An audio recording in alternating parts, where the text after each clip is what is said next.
আপনারা দেখছেন বিগত সরকারের রাষ্ট্রপ্রধান প্রধানমন্ত্রী কর্মীদের ফেলে দেশ ছেড়ে কিভাবে পালিয়ে গেছে।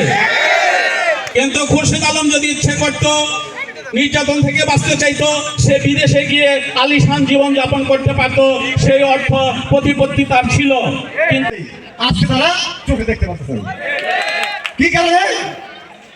কারণ একটাই, আল্লাহর রহমত, আল্লাহর উসিলা এবং এই বৈষম্য বিরোধী আন্দোলনের ছাত্রদের কারণে আজকে আপনারা স্বাধীনভাবে চলাফেরা করতেছেন, স্বাধীনভাবে যাতায়াত করতেছেন, স্বাধীনভাবে বক্তব্য পেশ করতে পারতেছেন। কিন্তু এর পিছনে কারা ছিল? এর পিছনে ছিল পরিষদের মতো লোকেরা, যারা রাস্তার নির্যাতন, মামলা সব কিছু সহ্য করেছে।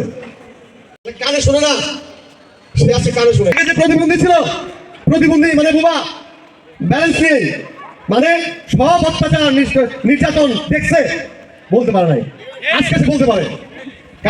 15 আগস্টের 5 আগস্টের আগে যারা ল্যাংড়া ছিল, মানে তারা হাঁটতে জানতো কিন্তু হাঁটতে পারে নাই, তাদের ব্যক্তিও স্বাধীনভাবে চলাফেরা করতে পারে নাই, আজকে তারা স্বাধীনভাবে চলাফেরা করতে পারে।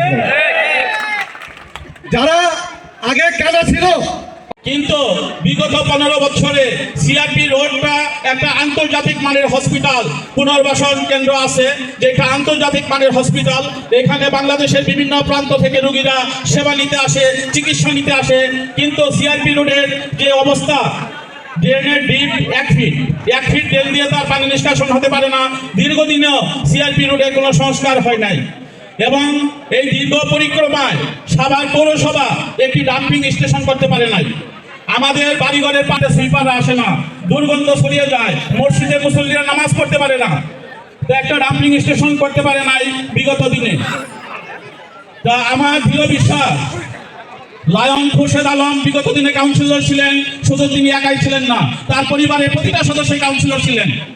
লায়ন খুরশিদ আলম সম্বন্ধে একটু বলি। বিগত সরকারের নির্যাতনের জন্য লায়ন খুরশিদ আলমের চেয়ে সাভারে বেশি কেউ হয় নাই।